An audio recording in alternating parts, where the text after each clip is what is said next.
अस्सलाम वालेकुम नाज़रीन, मैं हूं आपका मेज़बान खालिद जमील और आप देख रहे हैं प्रोग्राम मुकदमा अवाम का। और आज 4 बड़े अहम इशू हैं जिस पे हम बातचीत करेंगे। एक तो इलेक्शन के अनाउंस होते ही पाकिस्तान में दहशत गर्दी के वाक़यात में यकसर सर उठाया है और इसके साथ साथ सियासी गिरफ्तारियों में भी तेज़ी हुई है और कुछ ऐसी गिरफ्तारियाँ हुई हैं जो 2 साल पुराने मुकदमात के अंदर फवाद चौधरी जो साबिक वज़ीर इत्तलात भी रह चुके हैं उनको अरेस्ट किया गया है। एक ये मामला और दूसरा मामला जो है कि हम ये देखेंगे कि जो इलेक्शन होंगे, चीफ इलेक्शन कमिश्नर कहते हैं कि बल्ले का निशान होगा। क्या इस वक्त माहौल ऐसा नज़र आ रहा है कि बल्ले का निशान रखने वाली जमात को उस लेवल के ऊपर फ्री हैंड मिलेगा या नहीं मिलेगा? उनके सरबराह को फ्री हैंड मिलेगा नहीं मिलेगा कैंपेन के अंदर या नहीं? क्योंकि पेशावर हाई कोर्ट ने फैसला बड़ा अहम दिया है। लेकिन बाकी इलाकों के अंदर मामलात ज़मीनी हक़ाइक़ क्या है वो कुछ और मंजर पेश करते हैं। और एक मामला, नवाज शरीफ साहब 21 अक्टूबर को बड़े धूम धड़के के साथ और बड़ी शान शौकत के साथ पाकिस्तान वापस आए हैं, लेकिन उसके बाद बिल्कुल खामोश हो गए हैं। और ये क्या वजह है इसकी? 10 नवंबर के बाद वो अपनी इंतखाबी मुहिम, सियासी मुहिम, अवामी राब्ता मुहिम शुरू करने जा रहे हैं। इसहाक डार साहब को उन्होंने अपनी जो इलेक्शन कैंपेन और इस सारी जो मामलात हैं उनका सरबराह भी मुकर्रर कर दिया है। लेकिन अभी इतनी खामोशी किस चीज़ की है और अभी क्या कुछ और होना बाकी है? मियां नवाज शरीफ साहब के मुताबिक जो उनके लिए लेवल प्लेइंग फील्ड है वो क्या हो सकता है? ये मामलात और फिर सबसे बड़ा अहम मामला, अख्तर मेंगल साहब ने अचानक एक बॉम्ब शेल फेंका है और वो PDM के क़याम से मुतल्लिक, PDM के अगराज़ व मकासद से मुतल्लिक, अदम एतमाद की तहरीक से मुतल्लिक और फिर उस अदम एतमाद की तहरीक की कामयाबी के नतीजे में क्या अहदाफ रखे गए थे और इसके पीछे क्या सारे मुहर्रिकात थे। ये 3-4 बड़ी अहम चीज़ें। और जावेद शहजाद स्टूडियो में मेरे साथ होंगे, हमारे चीफ रिपोर्टर भी हैं, सीनियर जर्नलिस्ट हैं, तज्ज़ियाकार हैं। जावेद शहजाद साहब, ये तारीख का ऐलान होते ही 2 चीज़ें बड़ी सर एकदम से उठाया है उन्होंने। एक तो बड़ी बदकिस्मती है, दहशत गर्दी की लहर हमने देखा। टांग DI खान के अंदर दहशत गर्दी का वाक़या हुआ, फिर पसनी में हुआ, हमारे 14 जवान शहीद हुए और फिर मियाँ वाली एयरबेस के ऊपर जो ट्रेनिंग कैंप है वहाँ पे अटैक हुआ। इसके पीछे हमें सबको पता है कि कभी भी जो इंडिया है या रॉ है उसका एक ज़माने में NDS के साथ नेक्सस था अफगानिस्तान के अंदर। अफगानिस्तान की सरजमीन इस्तेमाल करते हैं पाकिस्तान को डिस्टेबलाइज करने के लिए। एंड उस वक्त पर जब इलेक्शन अनाउंस होते हैं उस वक्त ऐसी सरगर्मी है। आप बड़े करीब हैं एस्टैब्लिशमेंट के भी और इस सारे सिक्योरिटी हालात को भी आप रिपोर्ट करते हैं, तो ये मामला एन उस दिन सर उठाता है। क्या इसको हम कुछ इलेक्शन के साथ देख सकते हैं या जो जियोपॉलिटिकल सिनेरियो है ये उसके कुछ नताइज हैं? मैं आपको ये बताऊं कि थैंक यू वेरी मच, आपने मुझे इनवाइट किया, बहुत शुक्रिया आपका। अच्छा, ये जो अभी जो ताज़ा तरीन वाक़यात हैं, जो पसनी का आपने मिसाल दी, ग्वादर का आपने डिस्कस हुआ, KPK हुआ, मियाँ वाली हुआ, और उसका ये जो रद्द अमल है ना, इससे पहले जब ये अपना गैर कानूनी जो अफगान माजरीन थे, जब उनको इनखला के हवाले से पॉलिसी प्लानिंग में डिस्कस हो रहा था, तो ऑलरेडी उस वक्त भी ये ऑप्शन मौजूद था कि जो इतना बड़ा हम फैसला कर रहे हैं इसका रद्द अमल भी सामने आ सकता है। तो ये जो 3-4 वाक़यात हैं ये उन्हीं के साथ जुड़े हुए हैं, उन्हीं उसका रद्द अमल भी हो सकता है। और आज जो ताज़ा तरीन इंकशाफात हुए हैं कि इस सारे प्रोसेस में जो 3-4 वाक़यात इकट्ठे हुए हैं उसमें इंडिया का भी एक पूरा का पूरा की रोल है और सोशल मीडिया के ऊपर जो हक़ाइक़ का शिकार हुए हैं वो भी सामने आ चुके हैं। इन्फो लैब का हुआ, फिर उसके बाद गुलभूषण यादव का हुआ, ठीक है। तो इसमें ये जो चीज़ें हैं ना कि इसको आप ये देखें, इस सियासत के साथ, इलेक्शन के साथ इसको नहीं जोड़ा जा सकता। ये जो बहुत तारीख में पहली मरतबा ये फैसला हुआ है, अफगान माजरीन जो इलीगल थे, इलीगल गैर मुल्की थे, उनकी वापसी का प्रोसेस जारी है। अभी वो अभी शुरू है, उसने एंड तक जाना है। तो उससे पहले ये रद्द अमल आ गया, लेकिन इस रद्द अमल के लिए हमारी जो सिक्योरिटी फोर्सेस थी, जो सलामती के ज़ामन इदारे थे, वो ऑलरेडी तैयार भी थे। इसीलिए ये मियाँ वाली एयरबेस का हमला नाकाम हुआ है। ठीक है, पेशबंदी पहले भी मौजूद थी, पहले भी उन्हें पता था कि कुछ ना कुछ होगा, कुछ ना कुछ राइट से लेफ्ट से इंटीमेशन आनी है, रद्द-ए-अमल आना है, तो उसकी वजह से वो तैयारी ऑलरेडी पहले भी पूरी थी। तो दूसरा आपने कहा इलेक्शन, नो डाउट के इलेक्शन होने हैं, आर्मी चीफ भी कह चुके हैं कि कौमी सियासी, क्योंकि हमें देखे ना, हमें तो ये हदायत भी मिली है ना सुप्रीम कोर्ट से जी कि आपने कोई मायूसी नहीं फैलानी है, अगर कोई ऐसी बात करनी है तो आपने घर में जाके करनी है, टीवी स्क्रीन पर बिल्कुल नहीं। देखें चीफ जस्टिस साहब को जो इशारा था, चीफ जस्टिस साहब का जो इसरार था बार बार कि ऐसा नहीं होना चाहिए, तो इसका मतलब है कहीं ना कहीं उनके ज़हन में कोई खदशा ऐसा है कि कोई ऐसी कुव्वतें हो सकती हैं जो इलेक्शन प्रोसेस को डिरेल कर सकती हैं या मायूसी पैदा कर सकती हैं। ठीक है। अच्छा, जो मैंने असेस किया ना, जो चीफ जस्टिस साहब का जो कहना था वो रात 7 बजे के बाद कि जो तरीक़ाकार चलता है ना नेशनल मीडिया फ्रेमवर्क पे, जो मुख्तलिफ तज्ज़ियाकार है, हर बंदा अपनी राय देता है, ये होगा नहीं होगा, क्यों नहीं होगा, क्यों नहीं हुआ, तो उससे एक कन्फ्यूजन जो है डेवलप हो जाती थी, उससे ये मैसेज जाता था कि शायद इलेक्शन ना हो। लेकिन देखें आर्मी चीफ क्लियर कट कह चुके हैं कि पार्लिमानी जमहूरियत आएगी, इलेक्शन होंगे, कौमी सियासी क़यादत कह चुकी है, और मेरा ख्याल है कि इलेक्शन होने जा रहे हैं। अब ये देखिए कि उसका रिजल्ट क्या होगा, उसकी पेशबंदी क्या होगी, उसके आगे वाले जो असरात क्या होंगे, क्या PDM की तरह ही कोई हुकूमत आएगी या भारी मैंडेट के साथ। मियां नवाज शरीफ जो आए हैं वो भी बड़े पुरज़म है कि मैं भारी मैंडेट के साथ आगे आऊँगा, लेकिन जिस तरह के हालात चल रहे हैं मुझे नहीं लगता कि भारी मैंडेट इस वक्त उनके हिस्से में आए। तो आप समझते हैं इलेक्शन तो होंगे, लेकिन एक और इलेक्शन की तरफ जाने से पहले जो है कि इलेक्शन डेट अनाउंस होने के साथ ही गिरफ्तारियों का अमल जो बज़ाहिर एक दफ़ा रुक चुका था वो दोबारा शुरू हुआ है, और इसमें 2 बड़ी गिरफ्तारियां जो है कि असद कैसर साहब की गिरफ्तारी है, इस्लामाबाद से हुई है, और वो एंटी करप्शन KP की रिक्वेस्ट के ऊपर हुई है, और दूसरी फवाद चौधरी साहब की गिरफ्तारी इस एतबार से बड़ी इंटरेस्टिंग है कि इनको अगस्त 2022 के मुकदमे में थाना पारा में FIR दर्ज है, जिसमें जो ये शारा कश्मीर के ऊपर गालबन जो है कि मुजाहरा हुआ था 0 पॉइंट के करीब, और उस FIR में शेख रशीद साहब, असद उमर, अली नवाज, फैसल वाडा, सदाकत अब्बासी, फयाजुल हसन चौहान, कुछ और नाम भी हैं, लेकिन ये वो नाम है जो मेहरबानी प्रेस कॉन्फ्रेंस करके जो है कि बड़ी इस वक्त दस्ते शफकत के मोचे उड़ा रहे हैं। तो उस केस में ये फवाद चौधरी साहब तो अपने सारे मामला सेटल डाउन करके साइड में बैठ गए, तो फिर क्यों पकड़ना जरूरत पड़ गई? अच्छा देखें, 2 चीज़ें आपको बताऊँ। एक खबर तो मैं आपको ये दे दूँ कि अभी ये चंद गिरफ्तारियाँ हुई हैं, अभी मज़ीद गिरफ्तारियाँ होनी है, और जो गिरफ्तारी हो के वापस आ चुके हैं शायद उनको भी वापस जाना दोबारा पकड़ना पड़े। और दूसरा ये कि इमरान खान को एक क्रेडिट दें। अच्छा नहीं, जो प्रेस कॉन्फ्रेंस करके आ गए, यकीन दहानी कराए, फिर क्यों पकड़ना है उनको? वो इसलिए पकड़ना है कि उन्होंने जो अपना कमिटमेंट की थी पूरी नहीं की, जहां जाना था वहां पहुंचे नहीं है, रास्ते में रुक गए हैं, ट्रांजिट पे रुक गए हैं। उन्होंने कहा आपको अपनी मंजिल तक पहुंचना है, अगर वो मंजिल तक नहीं पहुंचेंगे तो वापस फिर उनको ये भी तो होता है ना कि जिस मंजिल पे भेज रहे हैं उस मंजिल के पीछे लोग जो नहीं है ना, अब वहां पे वोटर है नहीं, वो क्या करेंगे वहां जाके? मैं आपको अल्टीमेटली जो है कि ठीक है आप भी मेरी सपोर्ट कर रहे हैं, हर कोई मेरी सपोर्ट कर रहा है, लेकिन मुझे वोटर की सपोर्ट होगी तो मैं जाके पहुंचूंगा ना, कहीं वहां वोटर नजर ही नहीं आते। देखें ये तो अभी पेशबंदी है ना, पेशबंदी ऐसे है कि मिसाल के तौर पे फवाद चौधरी साहब हैं, ये कहा जा रहा है कि उन्होंने जेल में बहुत बड़ा कन्वेंशन करना था और जलसा करवाना था, वो एग्रीमेंट पे नहीं आए, अंदर चले गए। आप जलसा किसके लिए करवाना? जलसा जो जमात एक नई बनी है उसका जलसा उन्होंने करवाना था, इस्तेहकाम पाकिस्तान। आप टेक्सला की मिसाल ले लें, सरवर खान साहब हैं, तो वो मेरे ख्याल है कि अगले चंद दिनों में एक बहुत बड़े कन्वेंशन का एहतमाम कर रहे हैं अपने जो उनका एरिया है सराय खरबूजा में, वहाँ पे वो उस पार्टी की जो नई जमात बनी है उसकी पूरी लीडरशिप आ रही है, बहुत बड़ा जलसा हो रहा है। तो जो कमिटमेंट पूरी कर रहा है तो वो तो आप पॉलिटिकल सिस्टम ये सारे वो लोग हैं जिन्होंने बड़े बड़े स्टेडियम्स के अंदर जलसे किए हुए हैं ना, और उन्होंने एक बड़ा हजूम देखा हुआ है। अब वो आते हैं कि वो चंद कनाल की जमीन के ऊपर उसको चारों तरफ से बंद करके एक लंबी लाइन लगाएं, आप कुर्सियां खोल के लगाएं, 10 फुट का डंडा, उसके ऊपर 2 झंडे, ठीक है, तो ताकि बंदे ना भी हों तो डंडे और झंडे नजर आए। ऐसे माहौल में दिल बर्दाश्त हो जाता है ना। इस पे तो वो कहते हैं ना कि हालात, करंट सिचुएशन देखें, सिक्योरिटी की एनवायरनमेंट देखें, हमें क्लोज सर्किट में जाना है, क्लोज होना है। लेकिन नो डाउट कि इस वक्त भी जितने बंदे जो नई जमात में जा रहे हैं वो पहले भी बहुत सारी सियासी जमातें बदल के आए हैं, किस जमात में नहीं रहे। तो मेरा ख्याल है उनका ये तजर्बात एक नया तजर्बा ये साबित होगा। लेकिन मैं ये बता दूं कि इमरान खान को क्रेडिट दें कि इमरान खान ने पंजाब की KPK की एंटी करप्शन डिपार्टमेंट को इतना पावरफुल किया।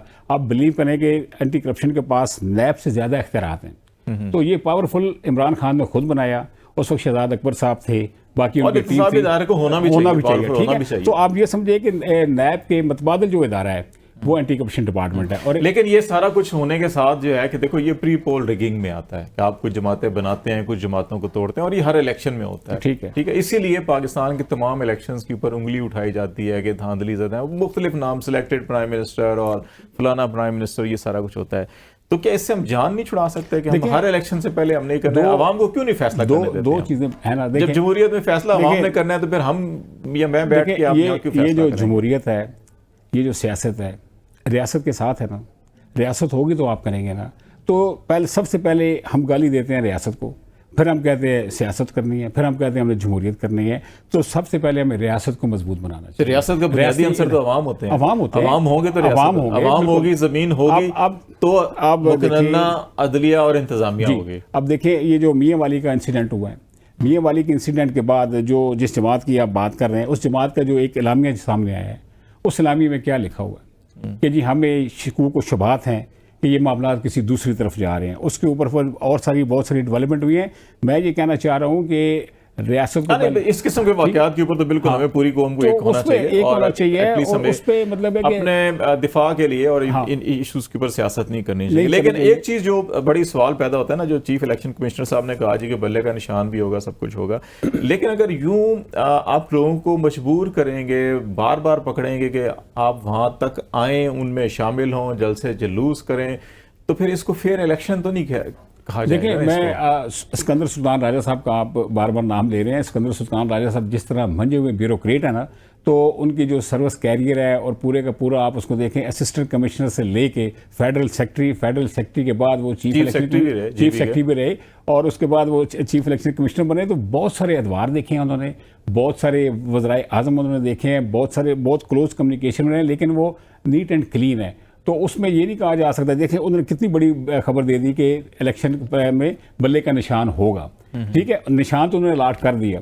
अब जो निशान वाली जो जमात है उसके सरबराह होंगे या नहीं होंगे, ये क्वेश्चन मार्क है। दो बड़ी अहम डेवलपमेंट हो रही है नेक्स्ट वीक में। 7 नवंबर को उनकी तोशाखाना अलकादर ट्रस्ट केस के अंदर डीबी बेंच जो है वो बन गया है, उसके ऊपर जमानत भी है और उनका जो केस की सजा को खत्म करने वाली जो अपील है वो भी लगी है। और फिर सुप्रीम कोर्ट में भी जो नैब तरमीम के हवाले से उसमें उसको 2 रंग दिए जा रहे हैं कि जी कि अच्छा अगर इमरान खान जो है, क्योंकि उसमें पिटिशनर थे कि वो अगर इसमें फरीक बनना चाहते हैं तो उनको सहूलियात दी जाए। कुछ लोगों ने कहा जी कि अच्छा सुप्रीम कोर्ट लाया जाए, लेकिन उसमें होता है कि लीगल काउंसिल को आप साइन कर देते हैं तो वकालतनामा वो होता है। लेकिन कुछ इंडिकेशन ऐसी हैं, साइफर केस भी उन्होंने अपनी जमानत के लिए यहाँ पे कर दिया है, तो इसमें कुछ चीजें नजर तो आ रही है कि इलेक्शन से पहले आपका ख्याल है कि वो बाहर आ जाएंगे, जल्द से जुलूस करेंगे? बाहर आने का तो अभी मैं कुछ कह नहीं सकता कि वो बाहर, तो मतलब इस तरह तो थोड़ा टाइम जरूर लगेगा जिस तरह की एनवायरनमेंट है, चीजें चल रही हैं।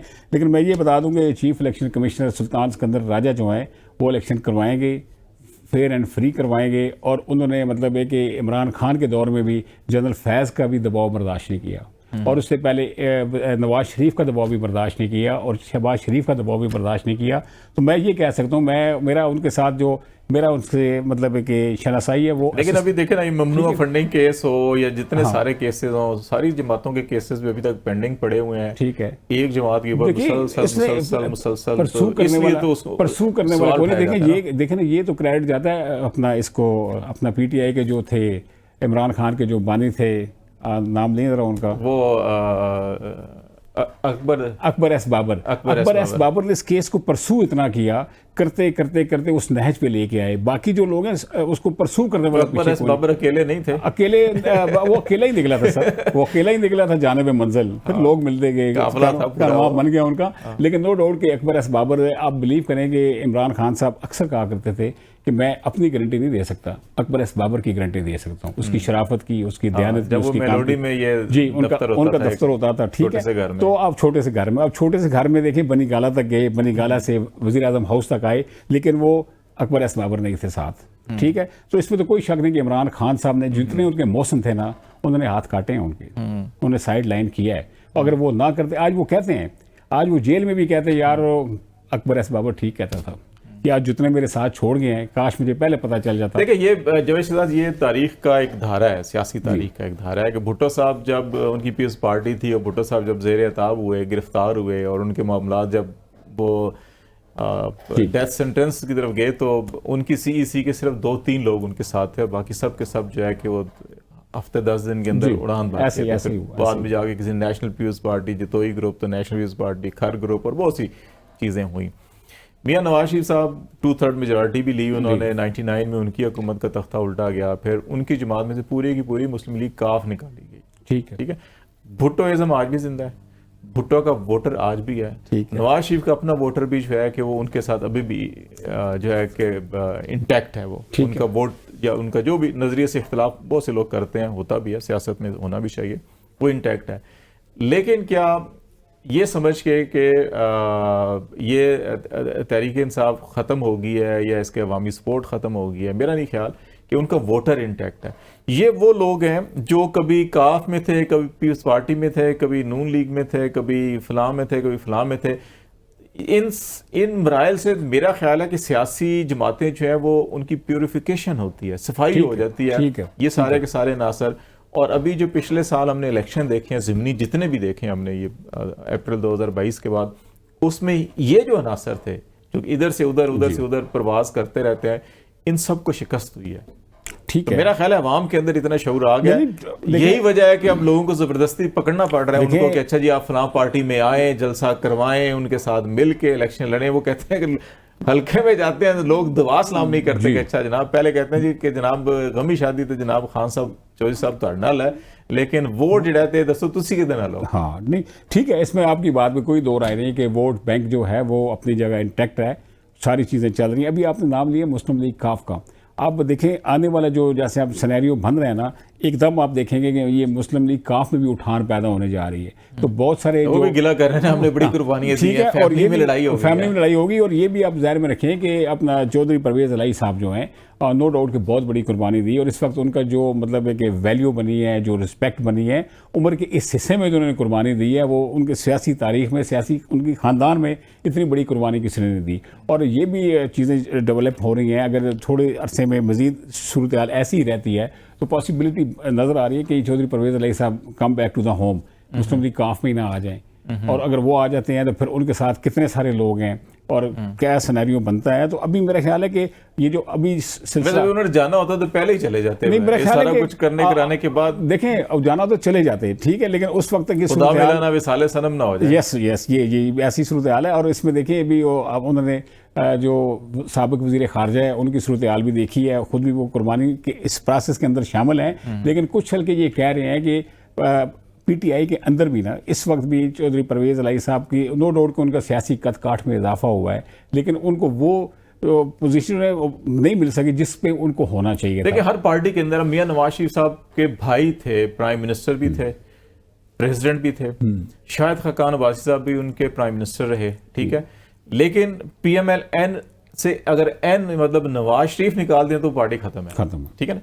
पीपल्स पार्टी के अंदर से भुट्टो एज़म आप निकाल दें, इवन देखें ना जरदारी साहब को बिलावल जरदारी भुट्टो साथ लगाना पड़ता है, ठीक है। अगर भुट्टो को आप अलग कर देंगे तो वो नहीं रहेगी। सिमिलरली अब तहरीक इंसाफ जो है कि वो इमरान खान है, इमरान खान को आप कहीं आगे पीछे कर देंगे तो तहरीक इंसाफ भी जो है कि फिर कहीं नजर, इसलिए इन सियासी जमातों में दूसरा कोई भी आपका दावर शख्सियत जो है कि वो सेकंड नंबर पे तो जरूर आपको मिलेगी, लेकिन फर्स्ट नंबर वो नहीं, अल्टरनेट नहीं ले सकते। और जब तक शरीफ फैमिली के अंदर फैमिली मेंबर नहीं ले सके नवाज शरीफ साहब के होते हुए, तो आप कैसे तवक्को कर सकते हैं? देखें ना, ये अगर थोड़ा सा सियासी शऊर होता इमरान खान साहब के अंदर, तो अभी उनके जो बच्चे हैं वो सियासत में होते, ऑन कर रहे होते, साथ चल रहे होते, चीज़ें डिस्कस कर रहे होते। जैसे मियां नवाज शरीफ साहब है ना, उनको अपनी फैमिली के अलावा कोई नहीं नजर आता, अपना जरदारी साहब है उनको अपनी फैमिली के अलावा कोई नजर नहीं आता। तो इमरान खान का तो अलमिया ये है कि अगर वो बच्चों को भी साथ रखते, कम से कम बाहर कोई जलसा कर रहे होते, कोई अपना सियासी सरगर्मियों में हिस्सा ले रहे होते, तो वो तो कहते हैं कि ये जो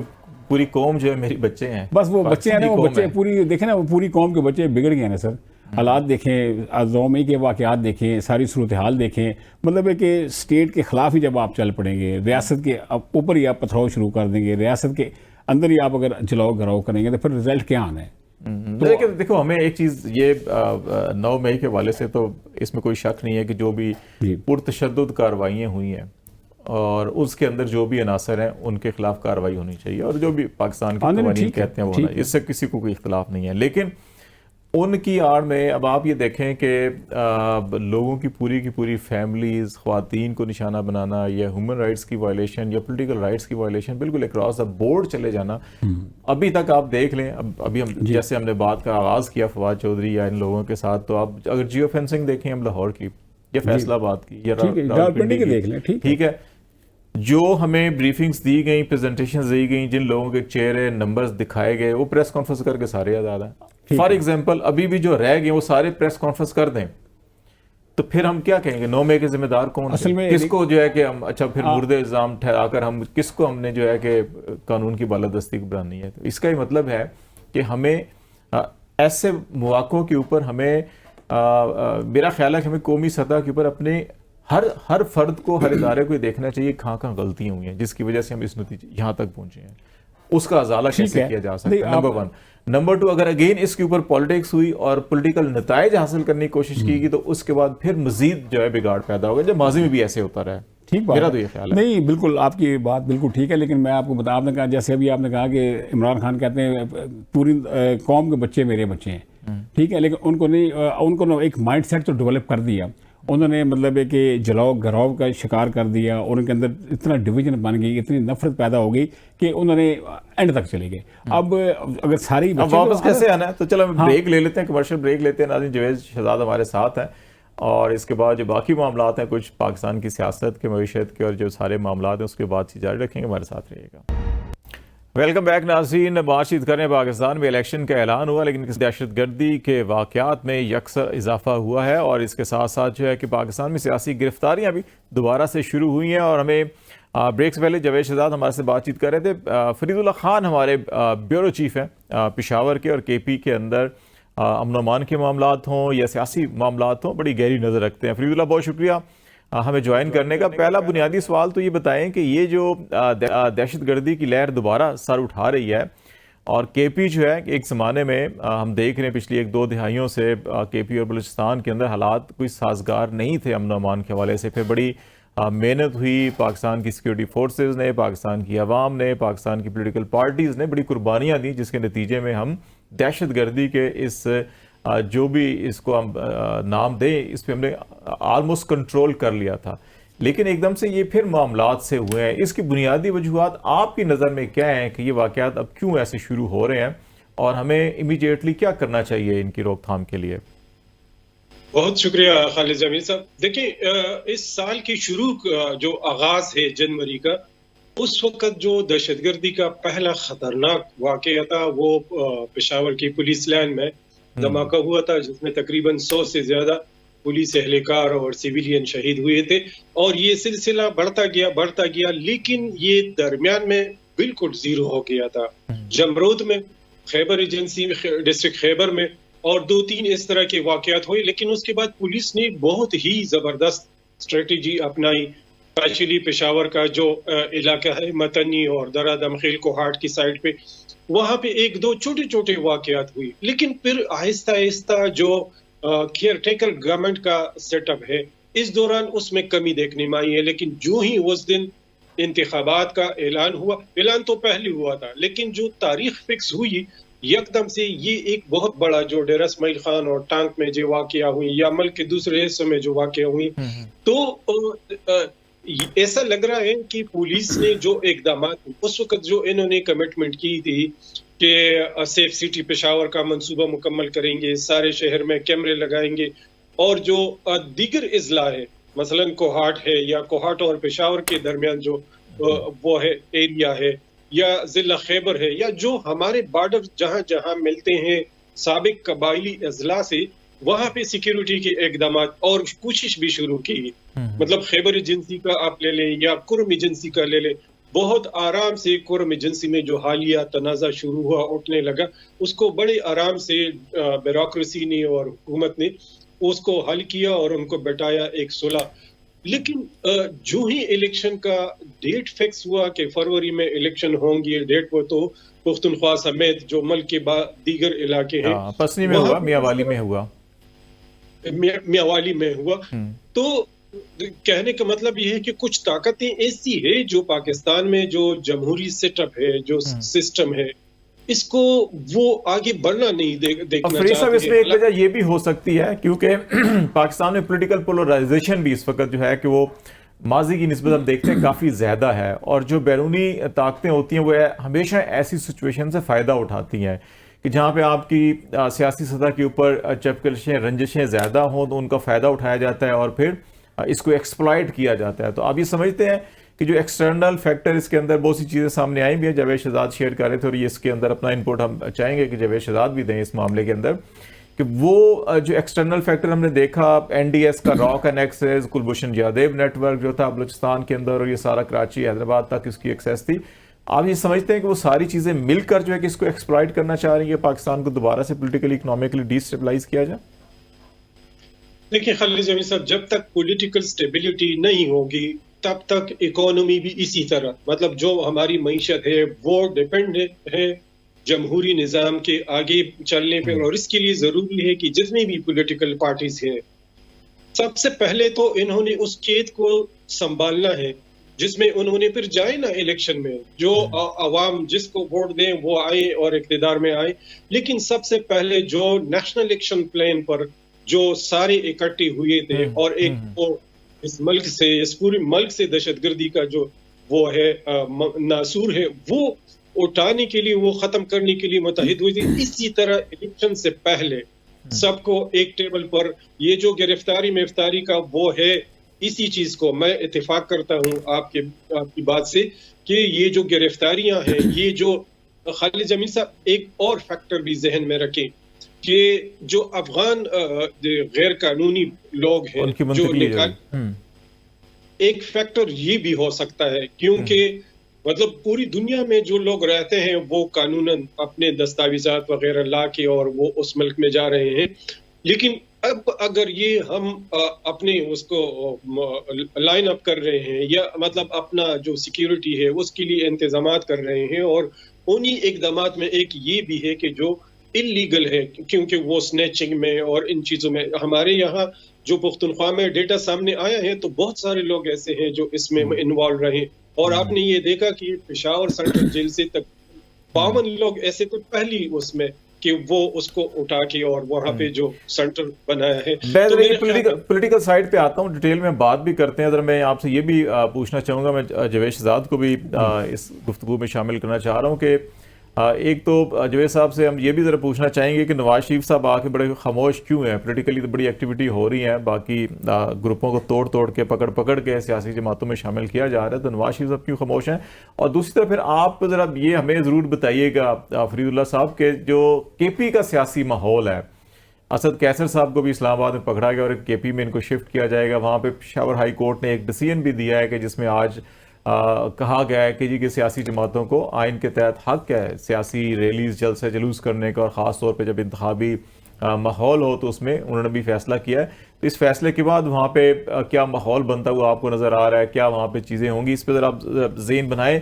मीनवाइल जो है कि जावेद, ये जो मियाँ साहब का मामला आके हमें बड़ा लगा था कि बड़े धूम धड़के के साथ आए हैं, तो ये बड़ी एग्रेसिव इनकी कैंपेन होगी, लेकिन वो कुछ नज़र नहीं आ रही। इसकी क्या वजह है, या आप देखते हैं कि नवंबर के मिड के बाद नज़र आएगी? देखिए, मियाँ साहब जो है बहुत मंजे हुए सुलझे हुए सियासतदान हैं, और उनको आप इमरान खान मत समझिए कि जहाँ भी आएंगे वो बोलेंगे, मतलब है कि मेला लगा लेंगे, जलसा कर देंगे, इज्तिमा से हम समझते भी नहीं है। इमरान खान में बड़ा फर्क है, ठीक है। लेकिन मियाँ साहब की खामोश डिप्लोमेसी का शिकार हैं, और मियाँ साहब ये खामोशी तोड़ने वाले हैं। अगले चंद दिनों में आप देखेंगे ये जो आपका सवाल है, आप भी कह रहे हैं खामोश डिप्लोमेसी का शिकार है, लेकिन एक ही होता है कि मैं खुद फैसला करता हूँ कि मैंने कुछ और प्लानिंग करनी है। शिकार का मतलब तो ये होता है कि कोई और शिकार कर रहा है। देखिए, मियाँ साहब इस वक्त जो पॉलिसी पार्टी प्लानिंग के हवाले से पूरी हिकमत अमली मरतब कर चुके हैं। असाक डार साहब को अहम जिम्मेदारी सौंप दी है, बाकी जो पार्टी के मरकजी रहनुमा हैं उनको भी जिम्मेदारियां सौंप दी हैं, और अगले चंद दिनों में मियाँ मोहम्मद नवाज शरीफ साहब आप अचानक देखेंगे कि वो अपनी खामोशी तोड़ेंगे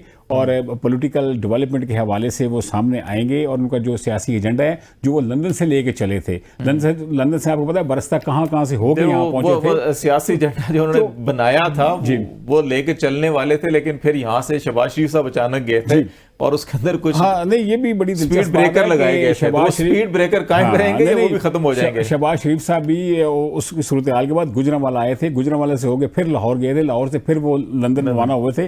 लेकिन वो जो मैसेज कन्वे हुआ था, उस मैसेज की रोशनी में आपने देखा होगा कि मियाँ साहब के खिताब में भी थोड़ी सी तब्दीली आई, और जब वो दुबई से चल रहे थे तो इरफान सिद्दीकी साहब से गुफ्तगू हो रही थी, तो उन्होंने बताया था कि मियाँ मोहम्मद नवाज शरीफ साहब जब वापस पहुँचेंगे तो 12 अक्टूबर 99 के जो वाक़यात हैं जो उनके साथ हुआ था तो वो एक दफ़ा फिर दोहराएंगे। लेकिन आपने देखा जब वो जलसे में पहुंचे तो उन्होंने 12 अक्टूबर 99 तो फिर उनके नहीं अपने दोहराया। वोटर कैसे उनके साथ जो है कि वो देखिए अब इस वक्त तो जो हवा बनी हुई है ना, आप अगर फील्ड में जाएं, एरियाज में जाएं, डिस्कस करें तो आप यकीन जानें कि सिचुएशन ऐसी नज़र आ रही है कि जैसे PMLN जो है आने वाले जो ऐवान इक़्तिदार है उसमें पहुंचेगी, लेकिन कैसे पहुंचेगी, लेकिन ये तो ये वाला अभी बहुत सारे सवाल आ रहे हैं। फरीद साहब, ये जावेद शहजाद साहब कह रहे हैं कि हवा बनी हुई है कि वो इक़्तिदार में मियां साहब जरूर आएंगे।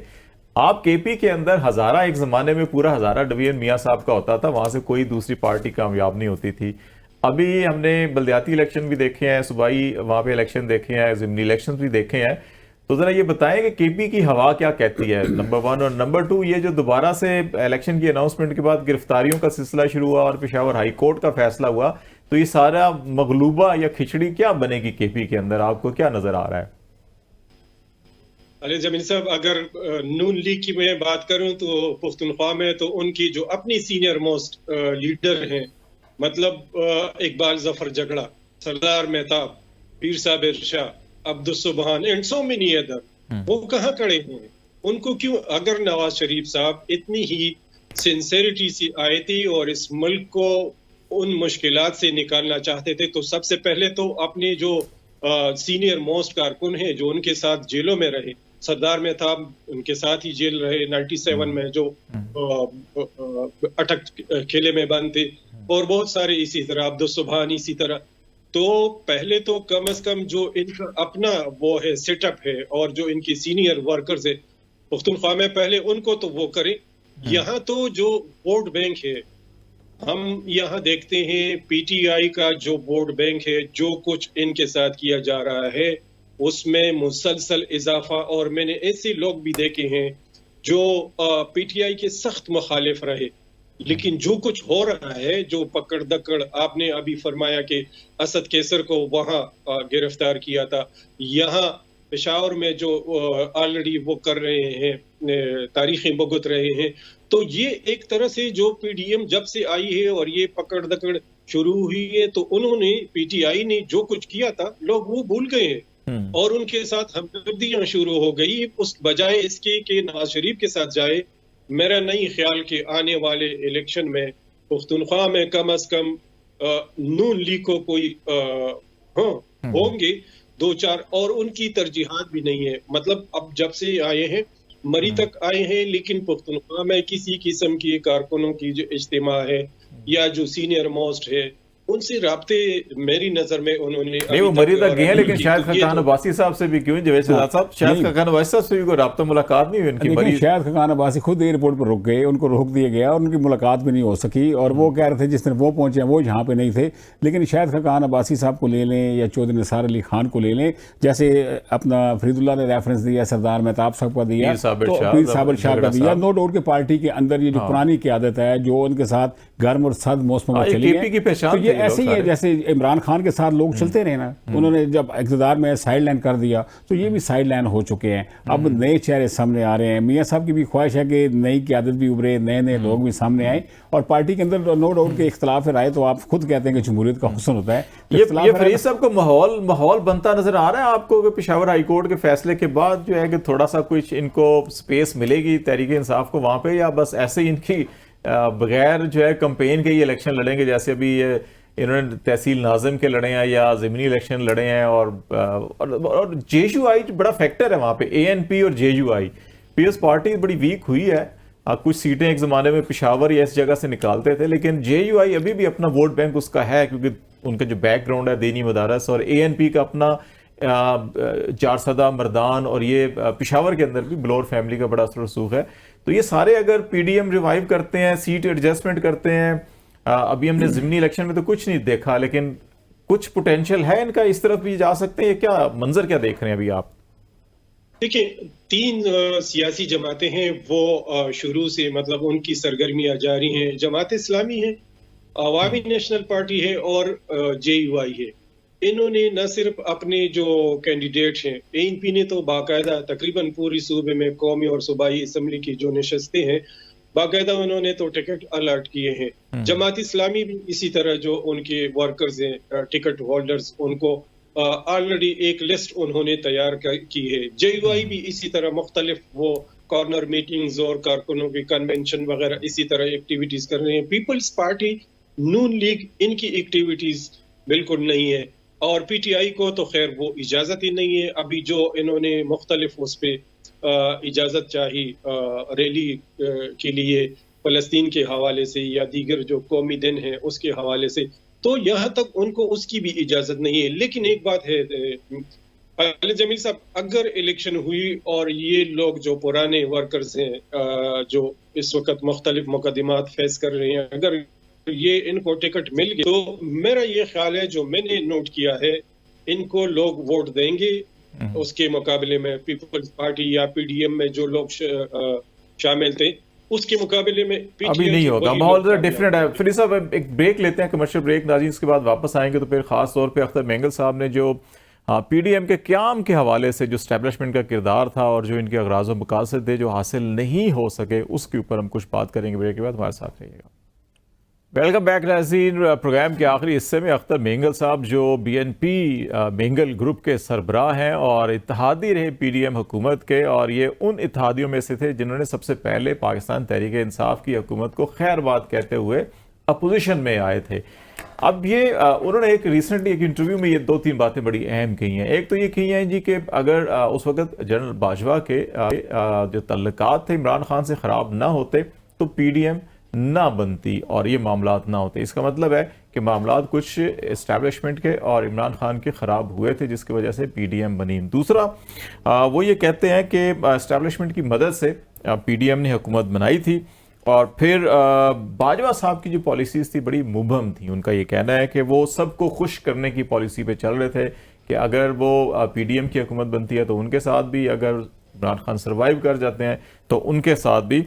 तो ये जो मामलात हैं जावेद शहजाद साहब, ये जो वो सारी की सारी की मुदाखलत थी या साजिश थी या इधर से पैगाम गया था और उधर से पैगाम आया था, तो ये अख्तर मेंगल साहब तो बहुत सारी ज़ेरे लब गुफ्तगू तो नहीं बल्कि बड़ी ओपन गुफ्तगू करके जो है कि बिटवीन द लाइन ये बातें कर गए, और फिर वो ये कह रहे हैं कि हम जो 2-3 मकासद थे कि नैब में तरमीम कर लें, नैब कवानीन में जो हुई फिर सब कुछ वो सारा केसेस भी सामने आए, और फिर था कि इलेक्शन रिफॉर्म्स, और फिर ये तय हुआ था कि जैसे ही ये जो अदम एतमाद की तहरीक कामयाब होगी तो हम फौरी तौर पे इलेक्शन में चले जाएंगे, ठीक है, और इस किस्म का एक माहौल बना के जाएंगे कि ताकि उसका सारा वोटर जो है PTI को हम ग्रैब कर सकें। तो वो हम सारे नाकाम हुए उसमें, ठीक है। ये चीज़ें सारी एतराफ़ करने के बाद तो आज जिस नेज पे हम खड़े हैं तो फिर तो वो तहरीक इंसाफ का बयानिया हमें ठीक लगता है। 2 चीज़ें सामने रखें ना, जब इसमें तो कोई शक नहीं कि इमरान खान के और इस्टेब्लिशमेंट के दरमियान ताल्लुकात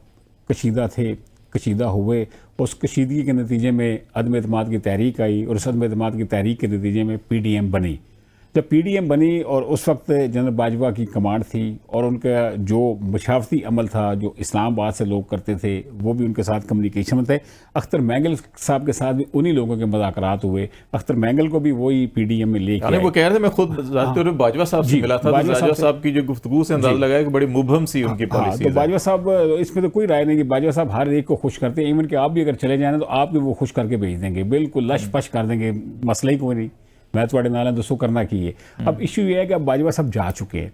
जब बाजवा साहब जा चुके, कमांड चेंज हो चुकी, नई कमांड आ चुकी, तो इशफाक परवेज़ कियानी अक्सर कहा करते थे कि जब हम माजी में उलझ जाएंगे तो आगे बढ़ना मुश्किल हो जाएगा। मेरा ख्याल है कि अख्तर मेंगल साहब को अब माजी में उलझने की बजाय आगे देखने की ज़रूरत है। और अख्तर मेंगल साहब भी जब थे PDM का हिस्सा थे तो कई दफ़ा जब इख्तलाफात बने फिर आके वो राज़ी हुए, फिर वो नाराज़ हुए, फिर पैकेज डील हुई, फिर वो आते रहे, फिर वो जाते रहे। ये MQM भी तो ऐसे ही MQM भी ऐसे ही करती है। अब या तो ये है कि या तो उस वक्त वो स्ट्रेट फॉरवर्ड कर देते, नहीं जी आप उधर हम इधर, नो ऐसे नहीं। वो बजट आया, बजट के ऊपर देखिए कितनी नाराजगी हुई, फिर वो नहीं, मैं ये कह रहा हूँ कि चीज़ें सारी ठीक हैं, ये जो भी कह रहे हैं ठीक है, लेकिन जो एक नैरेटिव है ना एक्चुअली जो PDM से वाबस्ता जमातें थी, PS पार्टी, PMLN और JUI, ये 3 बड़ी जमातें थी ना जो सबसे पहले हामी थी कि गवर्नमेंट को ख़त्म करना चाहिए, और फिर उन्होंने मेंगल साहब को, बोतानी साहब को, MQM को, ये सारे एक एक करके और बाप ये अलग हुए तो फिर धड़ाम से वो गिर गए। जिस दिन MQM अलग हुई तो धड़ाम से सारी यकीन हो गया जी गिर जाएंगे। तो वो जो नैरेटिव था एक, अच्छा जी सिर्फ महज एक अदम एतबार महंगाई की वजह से या उस वजह से, वो कहते नहीं ये इसकी वजूहत और थी कोई, ये सारा कुछ नहीं था। इसमें 2 चीज़ें, जब अदम एतमाद से पहले तो जो सूरत हाल थी वो बाहर बैठे हुए थे, पीडीएम बाहर बैठी हुई थी, मतलब अपना सियासी तहरीक चला रही थी, अदम एतमाद भी कामयाब हुई, लेकिन जब वो इक़्तिदार का हिस्सा बनी फिर आगे उनको पता चला। देखो इस चीज का भी इतराफ कर रहे हैं कि हम नाकाम हुए हैं कि नैरेटिव बनाने में, इसलिए हमारा सपोर्ट भी नहीं है, अभी वोटर भी नहीं है, सपोर्टर भी नहीं है। और उस वक्त जिस वक्त ये आए हैं, पीडीएम जब आई है, सबसे बड़ा खतरा क्या था? डिफॉल्ट का खतरा था। जो डिफॉल्ट को बचाते, पाकिस्तान को बचाते या इलेक्शन कराते। नहीं, ये तो देखो ना, इसहाक डार साहब का बयान है। इसहाक डार ने, मैं आपको क्लियर कट, आप बिलीव करें कि इकोनॉमिक सर्वे देखे 2 साल से मुसलसल 6% ग्रोथ जा रही थी, तो डिफॉल्ट कहां से? जो मुल्क 6 साल 6% ग्रोथ कर रहा हो, डिफॉल्ट कर जाएगा 6 महीनों में। ये जो सारा कुछ करके कौन गया? जो खुद तो नहीं हुआ ना, करने वाले जो है वो भुगत भी रहे हैं। ये फ्री साहब आप बताएंगे, अख्तर बेंगल साहब को जो इंटरव्यू है उसने तो बहुत से पीडीएम के जो नैरेटिव थे उनके ऊपर काफी पानी फेरा है। जो आप बात कर रहे थे केपी की, आप अभी आपकी गुफ्तगू से जो मैंने नतीजा अखज़ किया कि जमात इस्लामी अपनी, पीएस पार्टी अपनी, जेयूआई अपनी, एएनपी अपनी, पीएमएलएन अपनी जो है कि वहाँ पर आप कंपेन और इलेक्शन लड़ेंगे अपने कैंडिडेट के साथ। ऐसी सूरत में तो हमें वहाँ पे माहौल नहीं नज़र आता कि इनमें से कोई जमात नुमाया तौर के ऊपर कामयाबी करके केपी में गवर्नमेंट बनाए। इनके अंदर कोई आपको नजर आता है कि कोई सीट एडजस्टमेंट इनकी आपस में, या पीडीएम की शेप का कोई इत्तेहाद कोई नजर आ रहा है आपको, या ये सारे अलग होंगे, या इत्तेहाद बनता है तो फिर कुछ डेंट डाल सकेंगे? मेरे ख्याल में एएनपी और नून लीग, इनकी राब्ते, जो मेरे सोर्स हैं, इनकी राब्ते हुई हैं इत्तेहाद के लिए या सीट एडजस्टमेंट के लिए, नंबर 1। दूसरी अहम बात कि एएनपी जो है वो प्रेफर करेगी पीपल पार्टी को इत्तेहाद के लिए, क्योंकि यहाँ पे नून लीग का हज़ारे के अलावा और कुछ जुनूबी अजला जो हैं हमारे, वहाँ इन 2 साइड्स के अलावा बाकी नून लीग का कोई वो है नहीं, वोट बैंक नहीं है। शांगला में जो अमीर मकाम साहब हैं, उनका अपना एक वोट बैंक है। मुझे लग रहा है कि जो आने वाले दिन हैं उसमें एएनपी और पीपल पार्टी करीब आ रहे हैं सीट एडजस्टमेंट के लिए। जेयूआई के लिए मुश्किल इसलिए होगा कि एएनपी का जो वोट बैंक है चारसदा, मर्दान, सवाबी, नौशहरा में और किसी हद तक जनूबी अजला में, वहां पे जेयूआई का भी मजबूत वोट बैंक है। इवन पेशावर में जहां एएनपी का वोट है वहां अब जेयूआई का भी वोट है। चारसदा में जिन हलकों में, कौमी असेंबली के हलकों में एएनपी का वोट है, वहां बराबर उसका, क्योंकि पीपल पार्टी का वोट जो है वो ना होने के बराबर है, नून लीग का ना होने, जमात इस्लामी भी इसी तरह है, पीटीआई पीटीआई का वोट बैंक है, इंटैक्ट है इन 4-5 अजले, स्पेशली पेशावर, मर्दान, नौशहरा, चारसदा और सवाबी में, जहां इनकी इवन के नौशहरा में भी अब भी जो मैंने देखा, जो मैंने इन दिनों वो किया है, और बुनियादी तौर पर जो जावेद शहजाद साहब बात कर रहे थे ना, उसकी पीडीएम में जो इतने एक्सपर्ट माहिरीन थे माशियात की, 6% ग्रोथ का इन्हें पता था, और एकदम ये आए, इनको ये भी पता था कि कोविड की वजह से जो इकोनॉमी है वो शेक हो रही है और मुल्क डिफॉल्ट की तरफ जाने का खदशा है। इसके बावजूद भी इन्होंने, उनको तो ये जो वोट ऑफ कॉन्फिडेंस इन्होंने वो किया, तो एक तरह से जो पीटीआई को इन्होंने बूस्ट दिया, और फिर जो महंगाई की लहर, 30 रुपए पर लीटर, 40 रुपए, जो 10 रुपए पे ये चीखते रहे मुस्लिम लीग के और वो दूसरे, अब 30 और 40, आज मैं अभी जब आ रहा था तो जो सीएनजी की कीमत इन्होंने 310 रुपए, अब आम लोग जो हैं वापस इन्होंने, इनकी जो पॉलिसी है इनकी वजह से, और लोग समझते हैं कि ये सारी पॉलिसियां जो है वो नून लीग के जो नवाज शरीफ वो थे प्राइम मिनिस्टर है, या वो जो फाइनेंस मिनिस्टर है, जो भी है आईएमएफ के साथ जो डील हुई, तो ये उसी का नतीजा है। और मेरा ख्याल है कि न सिर्फ पख्तूनख्वा में बल्कि पंजाब और सिंध में भी ये काफी नुकसान होगा इकोनॉमिक पॉलिसी और महंगाई की वजह से। जावेद साहब एक चीज मुझे आप बताएं, आखिरी 1 मिनट है हमारे पास, के मियां साहब अपनी कैंपेन जब चलाएंगे, अब अपना वोट को इज्जत का नैरेटिव भी वो लंदन छोड़कर आ गए हैं, एग्रेसिव नहीं होंगे, तो वो किस नारे की बुनियाद के ऊपर आप कह रहे हैं कि जनाब वो दोबारा से जो है कि ऐवान इक़्तिदार के अंदर आप उनको देख रहे हैं? देखें, अभी आपको पता है मंशूर कमेटी का सरबराह किसको बनाया गया है?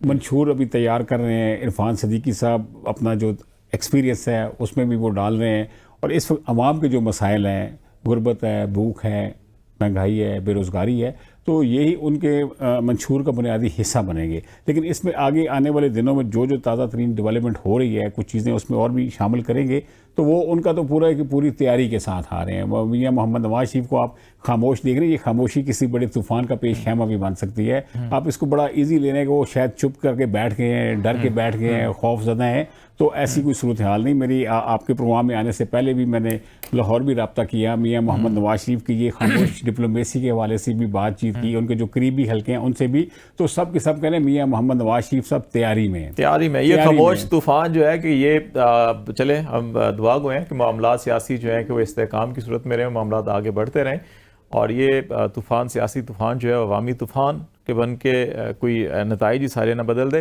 नाज़रीन, आज तक के लिए इतना ही। खालिद इजाज़त दीजिए, अल्लाह हाफिज़।